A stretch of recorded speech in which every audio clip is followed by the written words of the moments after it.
ওএসএইচ কি? ওএসএইচ হলো কর্মক্ষেত্রে শ্রমিকের সুরক্ষা এবং নিরাপত্তা সম্পর্কিত নিয়ম নীতি বা পদ্ধতি, তাই না? পদ্ধতির সমন্বিত রূপ। তো পিপিই এর সম্পূর্ণ অর্থ কি?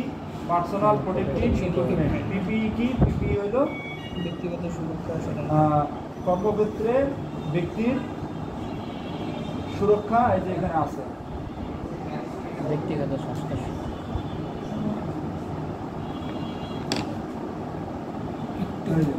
কর্মক্ষেত্রে ঝুঁকি থেকে সুরক্ষার জন্য ব্যবহৃত সরঞ্জাম।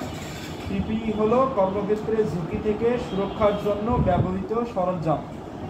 এখানে আপনার যেটা কম্পেয়ার মানে তুলনা বা মানে ডিফারেন্স, পার্থক্য খোঁজার একটাই বিষয় আছে, সেটা দেখেন যে ওএসএইচ এটা কিন্তু নিয়ম নীতি বা পদ্ধতি, আর পিপিই কিন্তু হলো সরঞ্জাম। কি সরঞ্জাম? ওএসএইচ নিয়ম নীতি পদ্ধতি বলে দেয়, আর সেইগুলোকে বাস্তবে কাজ করার জন্য আমাকে যে সকল সরঞ্জাম ব্যবহার করতে হয় সেগুলোই হলো পিপিই। ঠিক আছে? তাই কনফিউজ হওয়ার কোনো চান্স নাই এখানে। কয়েকটি পিপিই এর নাম বলুন এবং সেগুলোর কাজ কি। ওই পিপিই গুলোর নামগুলো বলা। ওএসএইচ এর মৌলিক দিকগুলো কি কি? ওএসএইচ এর মৌলিক দিকগুলো কি কি? ওএসএইচ মানে যে নিয়ম নীতিগুলো আছে, তা ওরা তো ধরেন ওনার পেশা হইল মেকানিক্যাল সেক্টরে, আপনার পেশা হলো ইলেকট্রিক্যাল সেক্টরে, আপনার পেশা হলো পাওয়ার সেক্টরে, আপনার পেশা হলো এই ফ্রিজ এসির সেক্টরে। এখন আপনাদের জন্য নিয়ম নীতি আলাদা, আপনাদের জন্য নিয়ম নীতি পদ্ধতি আলাদা, আপনাদের জন্য আলাদা, আপনাদের জন্য আলাদা। এখন এমন তো না যে আপনাদের চারজনের জন্যই সম্পূর্ণই আলাদা, কিছু মিল আছে, সবার জন্যই কিছু মিল আছে, সবার জন্যই কিছু মৌলিক যেগুলো মিল আছে। তো যেই পদ্ধতি নিয়ম নীতিগুলো মিল আছে সেগুলোই হলো মৌলিক নীতি বা পদ্ধতি। তো এগুলোকে আপনি যদি সামগ্রিকভাবে দেখেন যে আমি ধরেন আমি ওএসএইচ, আমি আপনাদের চারজন পেশার চারটা সেক্টরে আমি যদি বলি যে আপনাদের প্রত্যেকের জন্য আলাদা আলাদা নিয়ম নীতি পদ্ধতি আছে, কিন্তু আপনারা যদি এই চারটা বা পাঁচটা বা এই দুইটা তিনটা মৌলিক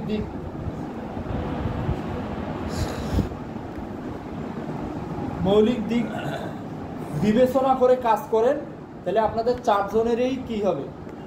দুর্ঘটনা বা ঝুঁকির সম্মুখীন হওয়ার সম্ভাবনা কম থাকবে।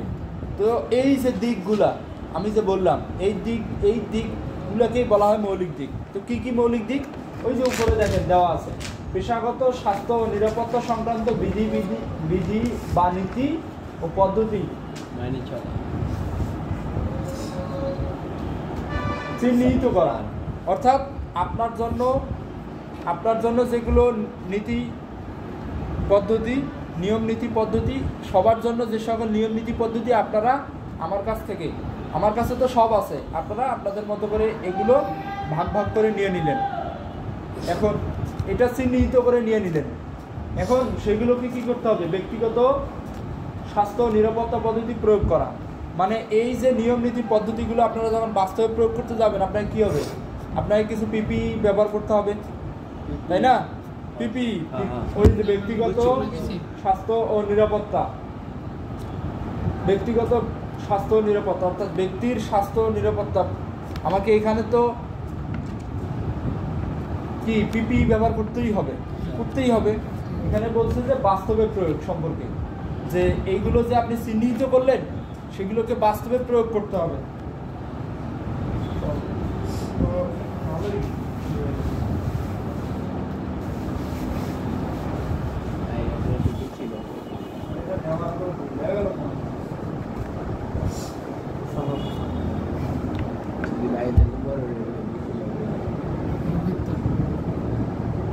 এরপরে দেখেন মানে মূলত আপনাকে যে সকল নিয়ম নীতি আছে এগুলো চিহ্নিত করা। প্রথম ধাপ চিহ্নিত করা, দ্বিতীয় ধাপ বাস্তবে প্রয়োগ করা, তৃতীয় ধাপ আপনি যেই কাজটা করতে যাবেন, যেই কাজটা এখন আপনি করবেন, এখন এই কাজটা আপনি এই কাজটা করতে গিয়ে আপনার কি আগাম ধারণা করে নেবেন যে আমি এই কাজটা যদি করতে যাই আমি কি প্রতিবন্ধকতায় পড়তে পারি, মানে কি বাধা আসতে পারে এবং কি বাধা আসতে পারে, এবং যদি আমি কাজটা করেও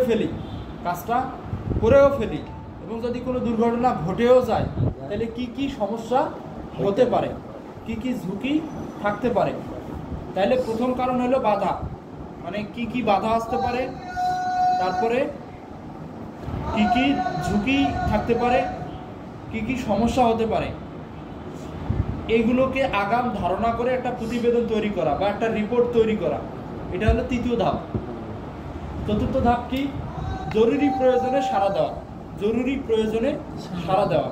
আপনি কাজ করতে গেছেন, সমস্ত কিছু ম্যানেজ করার পরে আপনি চিহ্নিত করছেন, বাস্তবে প্রয়োগ করবেন, এর জন্য আপনি রিপোর্ট তৈরি করছেন, প্রতিবেদন তৈরি করছেন, এখন আপনি কাজ শুরু করে দিয়েছেন, কাজ করতেছেন, এমন সময় একটা দুর্ঘটনা হয়েই গেল, যেমন আগুন লাগলো, একজন ব্যক্তি কারেন্ট শক খাইলো, তো এরকম জরুরি মুহূর্তে আপনাকে কি করতে হবে? সাড়া দিতে হবে। ভূমিকম্প হইল, আপনাকে বের হয়ে ফাঁকা স্থানে যেতে হবে।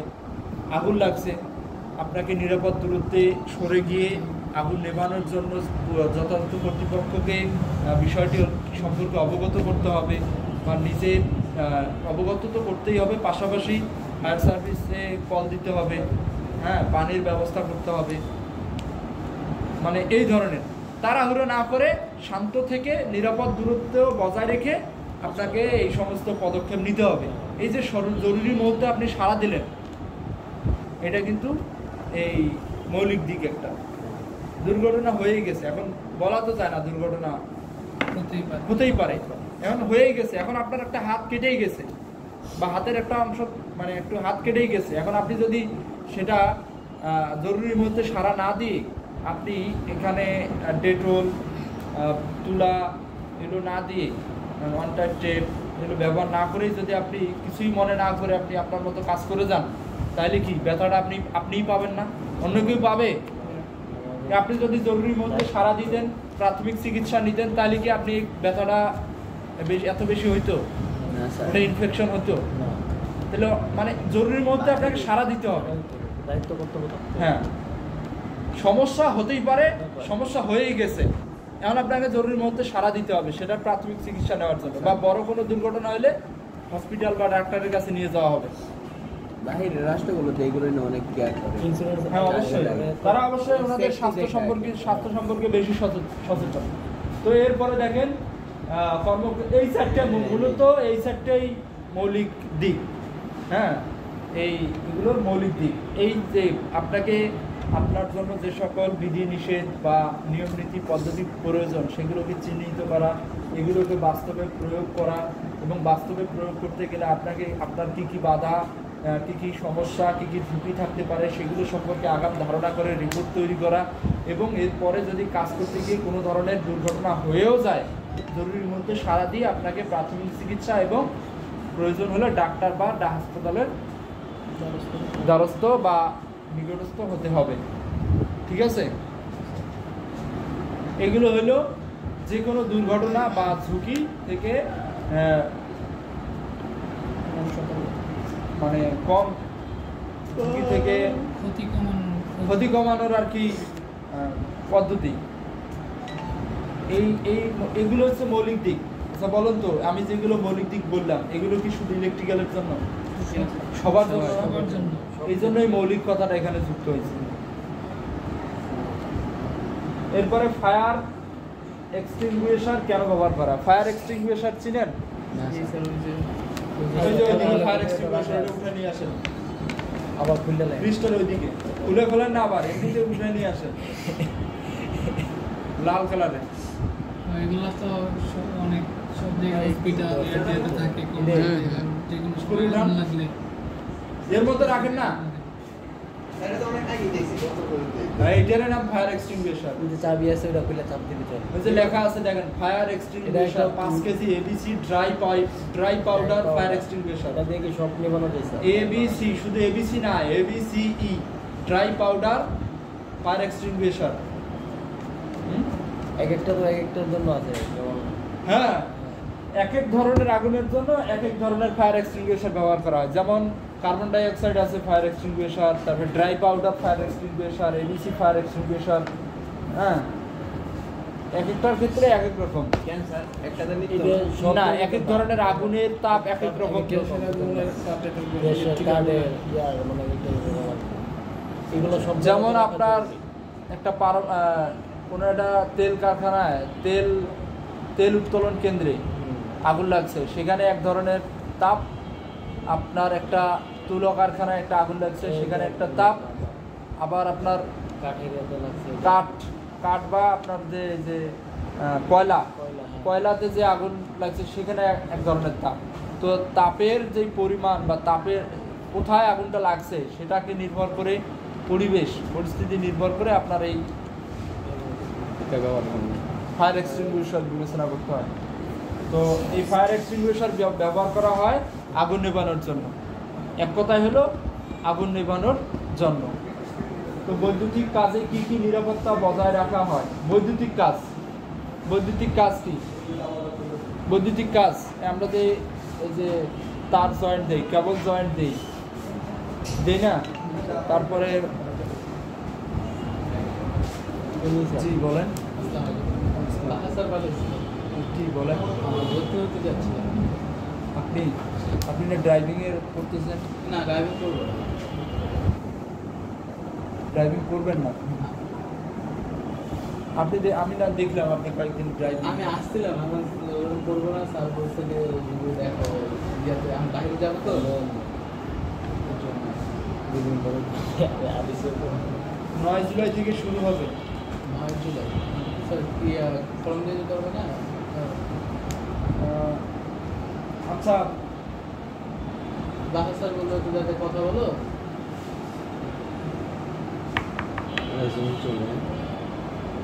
আপনি আপনি আমাকে নাম্বারটা দেন বা আমার নাম্বারটা নেন, কথা বলবেন। আচ্ছা, আমরা স্বাভাবিকভাবে হ্যান্ড গ্লাভস যে ব্যবহার করি, আমরা বললাম না হাতের সুরক্ষার জন্য হ্যান্ড গ্লাভস। স্বাভাবিকভাবে হ্যান্ড গ্লাভস কিন্তু বিভিন্ন টাইপের হয়, কি অনুযায়ী? কাজ অনুযায়ী। যেমন বৈদ্যুতিক কাজ, এখানে রাবারের হ্যান্ড গ্লাভস ব্যবহার করতে হবে, কারণ আমরা জানি রাবার বিদ্যুৎ অপরিবাহী। রাবারের হ্যান্ড গ্লাভস ব্যবহার করতে হবে। আমাদের এখানে রাবারের হ্যান্ড গ্লাভস আছে, এই যে এটা রাবারের হ্যান্ড গ্লাভস। তারপরে যারা ওয়েল্ডিং করে, ড্রেসিং করে, তাদের জন্য চামড়ার হ্যান্ড গ্লাভস। আগুন লাগলে না, ওই যে একটা আছে দেখেন না আপনারা জুতা যে বানায়, আগুন লাগাই দিয়ে চেক করে দেখেন আগুন ধরে কিনা। ধরে না আগুন, চামড়া আগুন ধরে না। ওর তাপ সহ্য করার ক্ষমতা অনেক। অনেক ভারী গ্লাভস ইউজ করে। তারপরে জিন্স কাপড় আছে না, কাপড় এই যে এখানে আছে, এই যে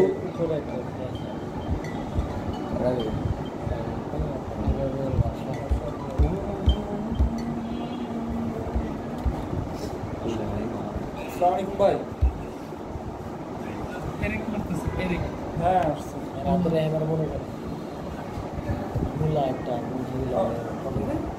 হ্যাঁ ভর্তি চলে তো। অ্যালার্জি আছে আমরা, এলে আমার ঘুরে বয়সে তোমার হ্যাঁ ওনার সাথে তো ইয়ে করলাম, কথা বললাম তো।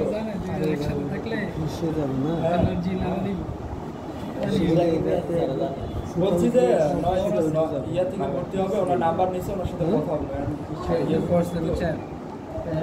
ওনার সাথে আমি কথা বলে সব কিছু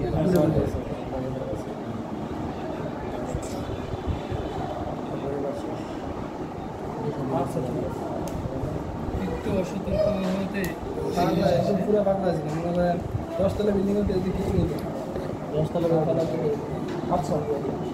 তো এই ইলেকট্রিক্যাল কাজে যে সকল আমাদেরকে যে সকল সেফটি মেনটেন করা লাগবে সেটা হলো প্রথমত রাবারের হ্যান্ড গ্লোভস পরা, দ্বিতীয়ত পানি রাখা, তৃতীয়ত বালু রাখা, চতুর্থত শুকনো বাঁশ বা শুকনো কোনো জিনিস রাখা, বাঁশ বা কাঠ, শুকনো কাঠ সাইডে রাখা। আপনারা জানেন যে শুকনো বাঁশও কিন্তু বিদ্যুৎ অপরিবাহী। কাপড়ও তো বিক্রি করে না, কাপড়ও তো বিক্রি করে, এটা তো করে দেয়। আমি তারও তো ভারী হয় না। অনেকে দেখলাম যে শখ লাগলে কাপড়ের বেঁচে অনেক দাম বাড়ে।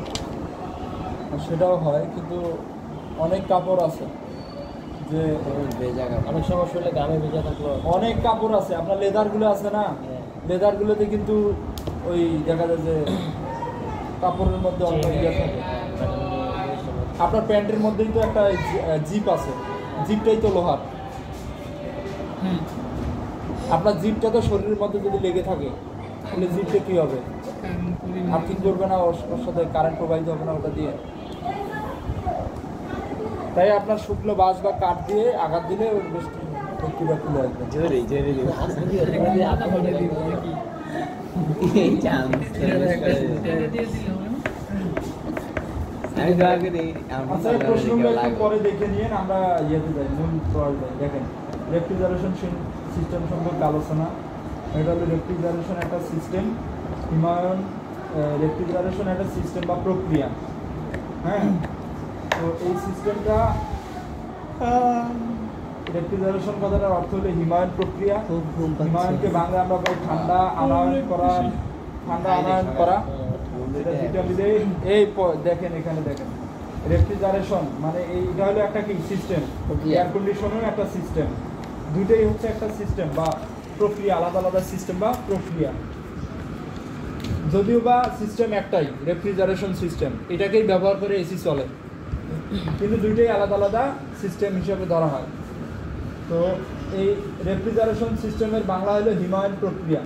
এই হিমায়ন মানে হচ্ছে ঠান্ডা আনা, অর্থাৎ হিমায়ন প্রক্রিয়া মানে ঠান্ডা আনার প্রক্রিয়া। এখন এই ঠান্ডা আনতে গেলে আমাদের পূর্ব শর্ত কিছু মানতে হয়, যেমন অবশ্যই স্থানটা আবদ্ধ হতে হবে।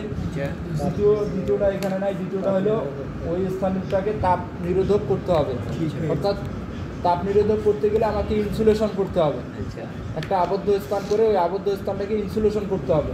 মানে আবদ্ধ করতে পারি আমরা প্লাস্টিক ফাইবার ব্যবহার করে আমরা আবদ্ধ করতে পারি, বা লোহাও ব্যবহার করতে পারি, পাতলা প্লেন শিট ব্যবহার করতে পারি। কিন্তু ইনসুলেশন করতে গেলে আমাকে কি লাগবে? পলিউরিথিন ফোম, যেগুলো একটা ভালো শক্ত হয় এবং তাপ স্থানান্তর হইতে দেয় না, বাহির থেকে ভিতরে তাপ স্থানান্তর হইতে দেয় না, বাধা দেয়।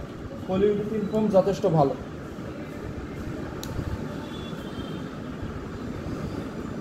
তো যে স্থানে যে প্রক্রিয়া, যেহেতু রেফ্রিজারেশন একটা প্রক্রিয়া, সেহেতু রয়েছে যে প্রক্রিয়ায় কোনো আবদ্ধ স্থানের তাপমাত্রা কমিয়ে ঠান্ডা আনয়ন করা হয় তাকে হিমায়ন প্রক্রিয়া বলে।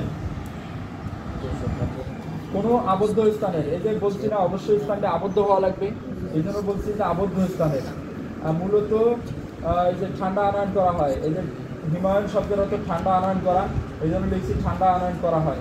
পাশাপাশি এখানে লিখছি তাপমাত্রা কমিয়ে, মূলত কোনো স্থানের তাপ না কমালে ওই স্থানে ঠান্ডা আসে না, এই জন্য তাপমাত্রা কমিয়ে কথাটা লেখা হয়েছে। যে প্রক্রিয়ায় কোনো আবদ্ধ স্থানের তাপমাত্রা কমিয়ে ঠান্ডা আনয়ন করা হয় তাকে হিমায়ন প্রক্রিয়া বলে। এখন এটা হলো এই রেফ্রিজারেশন সিস্টেমের সংজ্ঞা বা কাকে বলে। যদি প্রশ্ন আসে রেফ্রিজারেশন কি, রেফ্রিজারেশন সিস্টেম কি, রেফ্রিজারেশন সিস্টেম কাকে বলে, রেফ্রিজারেশন সিস্টেম বলতে কি বোঝায়, এই সমস্ত প্রশ্নগুলোর উত্তর হলো এটাই। এরপরে রেফ্রিজারেশন সিস্টেমের উদ্দেশ্য, যে আপনি কেন রেফ্রিজারেশন সিস্টেমটা ব্যবহার করবেন, এই প্রক্রিয়াটা কেন আপনি ব্যবহার করবেন। এটার উদ্দেশ্য হলো খাদ্যদ্রব্যের স্বাভাবিক গুণাগুণ বজায় রেখে একটি নির্দিষ্ট সময় পর্যন্ত সংরক্ষণ করে রাখা। এখানে আরেকটা বিষয় লেখা হয়নি, সেটা হলো পচনশীল খাদ্যদ্রব্য। সব খাবারই তো রাখার প্রয়োজন হয় না আমার ফ্রিজে, যেগুলো পচে যায়, নষ্ট হয়ে যায়, সেগুলোই তো আমরা রাখবো, তাই না? পচনশীল খাদ্যদ্রব্য, আমরা যেমন নারকেল তো আমার ফ্রিজে রাখার দরকার হয় না, তাল আমার ফ্রিজে রাখার দরকার আছে। তাহলে আমার যে সকল পচনশীল খাদ্যদ্রব্য সেগুলোকে আমি নির্দিষ্ট সময় পর্যন্ত সংরক্ষণ করে রাখার জন্য আমাকে এই কি কী করতে হবে, এই রেফ্রিজারেশন প্রক্রিয়া ব্যবহার করতে হবে। কাজে লাগাইতে হবে। রেফ্রিজারেশন প্রক্রিয়া যেখানে আপনার ঠান্ডা প্রয়োজন সেখানে আপনার রেফ্রিজারেশন প্রক্রিয়া লাগবে। এরপরে এটার প্রয়োগ কি, refrigerator, freezer, beverage cooler, walking cooler, humidifier, dehumidifier, display case, water cooler, এগুলো প্রত্যেকটাতেই কী হবে, এই রেফ্রিজারেশন প্রক্রিয়াটা প্রয়োগ করে মূলত এগুলো কাজ করে। কি ঘুম ধরে?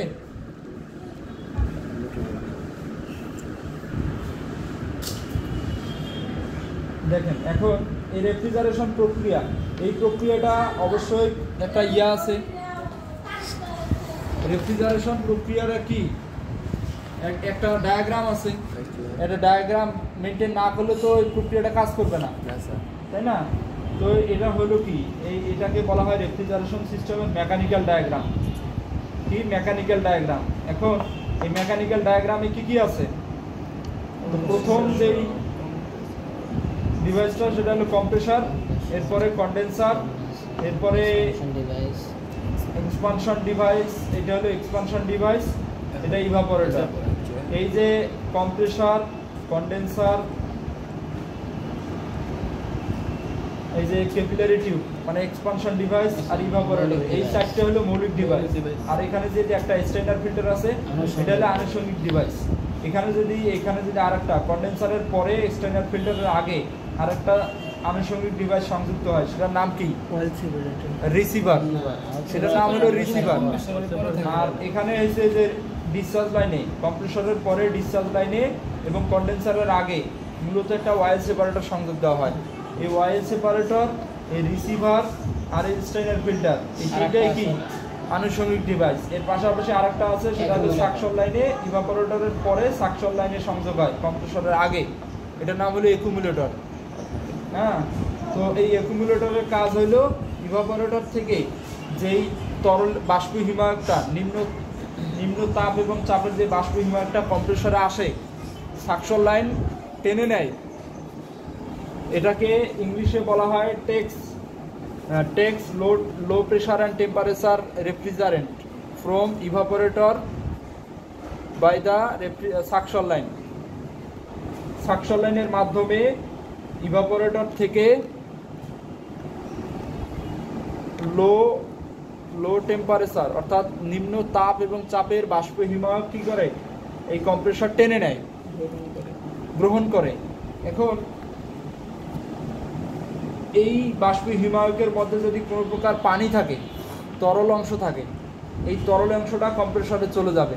আর আমরা জানি কম্প্রেসর কখনো তরল সংকোচন করে না, সবসময় বাষ্প হিমায়ক গ্রহণ করে এবং সেটাকে